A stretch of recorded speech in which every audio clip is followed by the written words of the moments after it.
네, 여러분 안녕하세요. 사주명리 왕초보 교실 시간입니다. 이번 시간에는 이제 천간의 네 번째 기호 묘에 대해서 이제 살펴보도록 하겠습니다. 묘라고 하는 글자의 형태에 대해서 이제 살펴보면요, 문을 활짝 열어놓은 모습에서 이제 연유한 글자다라고 이렇게 알 수 있습니다. 또한 이제 이 땅 속에 굴이 파여 있는 모습이다라고 얘기되어 있는데요. 뜻을 살펴보면요, 우편에는 토끼묘라고 되어 있습니다. 왕성하다라고 하는 뜻도 있습니다. 보통 토끼는 좀 바쁘게 돌아다니는 동물로 알고 있고요. 그래서 이제 어떤 왕성한 그런 이제 운동성을 상징하는 글자다라고 얘기할 수 있는데, 여러분들 그 무역할 때의 그 무자 있잖아요. 그게 위에는 바로 이 토끼 묘자가 있고요. 밑에는 조개 패자가 있습니다. 옛날엔 조개가 화폐였다는 거 알고 있죠. 그게 뭐냐면, 자, 무역이라고 하는 게 뭐예요? 상품을 교역하는 행위인데 왜 합니까? 돈을 벌기 위해서 하는 거죠. 그래서 무자라고 하는 게 바로 이 좀 왕성하다라고 하는 뜻을 갖고 있는 묘자가 들어간 글자다라고 하는 것도 좀 재미난 사실이다라고 얘기할 수 있는 거죠. 그러면은 묘라고 하는 그 글자의 뜻을 고전에서는 어떻게 기록하고 있는지를 살펴보면요, 설문해자에는 머리에 뒤집어 쓴다는 뜻이다. 2월에 만물이 땅을 뒤집어 쓰고 나온다. 문을 여는 모양이기에 2월을 하늘의 문이라고 한다. 연해자평에는 묘는 이 모자 할 때의 모자입니다. 무릎 쓰다란 말이다. 만물이 땅에서 무릎 쓰고 나오는 것이다. 이렇게 이제 기록되어 있습니다. 전체적으로 이 묘라고 하는 글자는 왕성하다라고 하는 뜻을 갖고 있는 글자다. 묘의 음양오행을 통해서 구체적으로 이제 살펴보면요, 묘라고 하는 기호는 시간적인 측면에서는 양의 구간에 있습니다. 그리고 공간의 측면에서는 바로 앞선 기호인 인이 이 양의 형태를 갖고 있기 때문에 음의 형태를 갖게 되는 거죠. 음양의 최용이 모두 이제 음에 속합니다. 그리고 오행은 목이 됩니다. 그래서 묘는 음목이 되는 거고요. 천간의 을목과 같다라고 얘기할 수 있는 거죠. 묘목의 운동성은 어떠한가? 지난 시간에 살펴보았던 임목의 운동성에서 음양의 구성이 어떻게 된다고 말씀드렸죠? 양과 음이 3대 3이라고 하는 동일한 숫자로 이루어진 기호라고 공부한 적이 있는데요. 묘라고 하는 것은 임목에서 하나 더 전진된 기호가 되는 거고, 그러니까 당연히 음양의 구성에서도 양이 하나 더 늘고 음이 하나 더 줄어들게 되겠죠. 그러니까 양이 4개가 되고 음이 2개가 되는 겁니다. 즉 사양 이음이 되는 겁니다. 자, 여기서 재미난 사실을 알 수 있는 거죠. 자, 기본적으로 지지의 12개의 글자가 자에서 시작한다고 했습니다. 그래서 자를 일양이라고 얘기했고요. 음양이 숫자의 구성과 무관하게 운동의 추세가 중요하다고 얘기했어요. 그런데 그 추세 속에서도 기본적으로 음양의 구성에 따라서 이게 어둠이라든지 추운 거 뭐 이런 것들이 다 결정된다고 얘기했는데, 드디어 묘에 와서는 이게 양의 구간에 있는 기호이면서 동시에 음양의 구성에서도 양이 우위에 있게 되는 바로 그 기호가 묘가 된다라고 하는 거죠. 처음에 묘라고 하는 것이 문을 뜻하는 글이고요. 또 동시에 왕성하다라고 하는 뜻을 갖고 있다. 그리고 초봄에 만물이 무엇인가를 뒤집어 쓴다 라고 하는 굉장히 양적인 운동을 강조했잖아요. 양이 음을 누르는, 그래서 결국 음이라고 하는 것이 약화되는 거고, 그러다 보니까 음이라고 하는 건 압력이거든요. 압력이 풀어지고 모든 것들이 펼쳐지는 모양이 되는 거죠. 그게 바로 묘목의 운동이다라고 얘기할 수 있는 겁니다. 기본적으로 묘라고 하는 것은 계절로 얘기할 때 임묘진의 봄에 속하는 거고요. 가운데에 위치하는 거죠. 즉 봄의 절정, 봄이 가장 왕성한 시기를 뜻하는 이제 운동이다 얘기할 수 있는 거죠.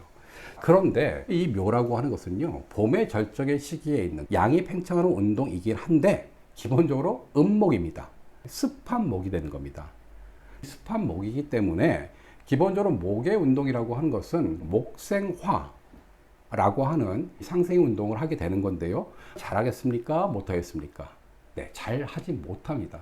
양목인 임목은 목생활을 잘한다고 얘기했죠. 그리고 또 수생목도 잘 받아들인다고 얘기했는데, 이 좀 습한 음목인 묘목은 습하기 때문에 불을 살리는 운동을 잘하지 못한다. 이거는 쉽게 얘기하면 여러분들이 장작불을 피울 때 젖은 나무를 넣으면요, 오히려 불이 꺼지게 되는 원리를 연상하시면 되는 겁니다. 뿐만 아니라 습한 목은 물기를 많이 갖고 있다는 얘기죠. 그러니까 수생목을 잘 받아들이겠습니까? 아니죠. 습한 나무에다 물을 더 주게 되면 그 나무는 어떻게 돼요? 썩게 되는 거죠. 자, 그런 묘한 역설의 운동을 하고 있다.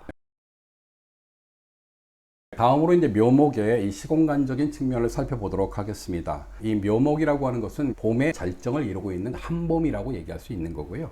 이 시기에 있는 절기는 경칩과 춘분이 됩니다. 경칩이라고 하는 게 무슨 뜻인지 아시죠? 개구리라든지 벌레들이 드디어 튀어나오는 겁니다.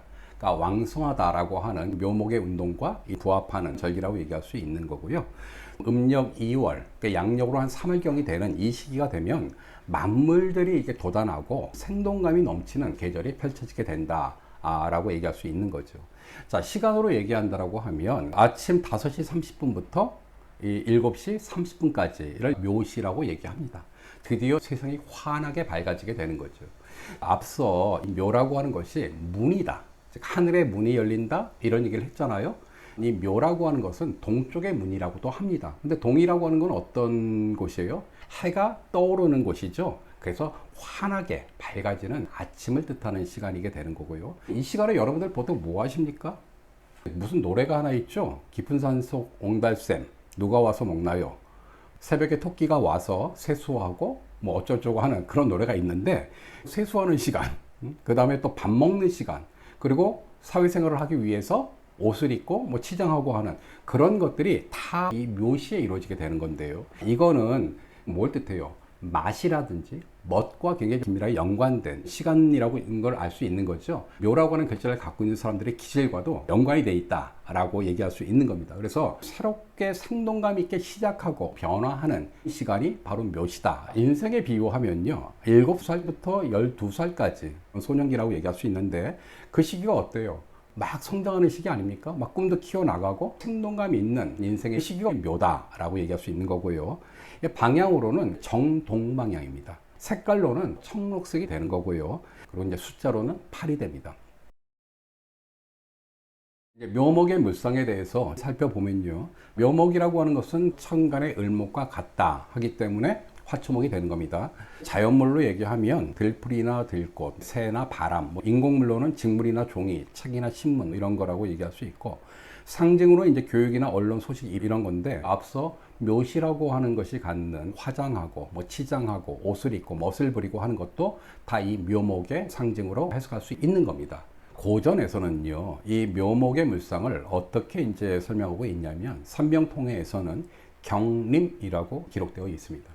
이 경이라고 하는 것은 아름다운 경이다라고 해서 아름다운 빛깔의 숲이라고 얘기하고 있습니다. 묘라고 하는 것이 천간을목이고, 천간을이나 묘나 전부 다 한봄을 나타내는 기호들이라고 얘기했죠. 봄이니까 만물들이 파릇파릇하게 이게 돋아나잖아요. 얼마나 예쁩니까? 그런 것을 뜻하는 물상이 이 경림이다라고 얘기할 수 있는 거고요. 자, 동물로는 토끼입니다. 연해자평에는 토끼의 입술이 놔니고 발톱이 넷이라서 음이다 라고 이렇게 기록되어 있습니다. 그 다음에 묘는 정동쪽이다. 해가 머무는 곳이다. 그리고 토끼는 수컷의 털을 핥으면 임신이 된다 라고 기록되어 있습니다. 이 묘라고 하는 것은 도화살이라고 얘기하는 그룹에 속하는 글자가 됩니다.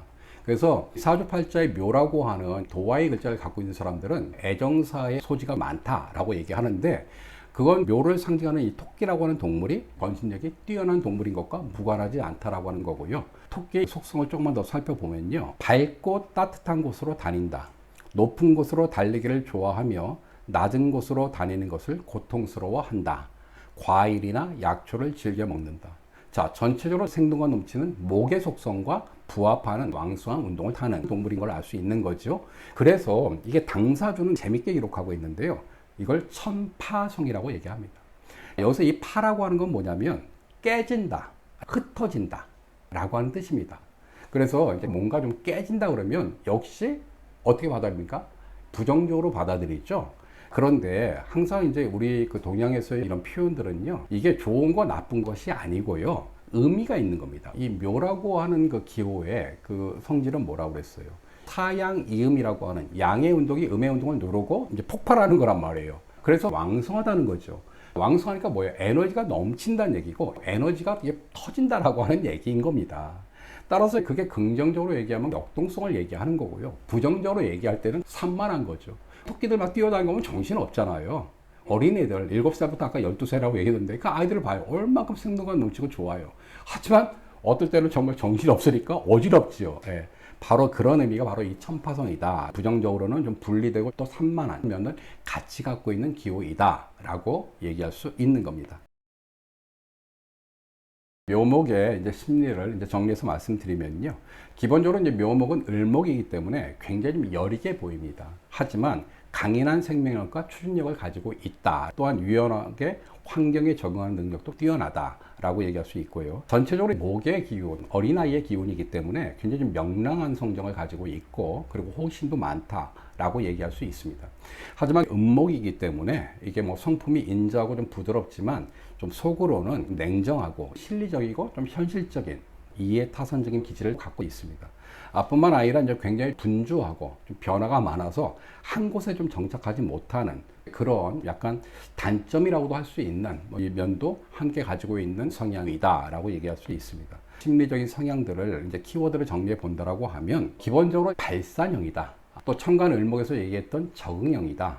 환경에 적응하는 능력이 좀 뛰어나고 인기응변도 굉장히 뛰어난 거고요. 또 이제 외유 내강형 혹은 어떤 추진형 이렇게 얘기할 수 있는 거고요.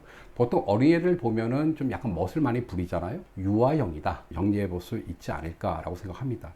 그리고 이제 묘는 앞서도 얘기했지만 이 그 지지의 그룹 중에서는 도화의 그룹에 속하는 기호이다라고 하는 말씀을 좀 드리면서 네 번째 지지 묘목에 대해서 살펴보았고요. 다음 시간에 다섯 번째 지지 진토에 대해서 살펴보는 것으로 하고 오늘 시간을 마무리하도록 하겠습니다. 고맙습니다.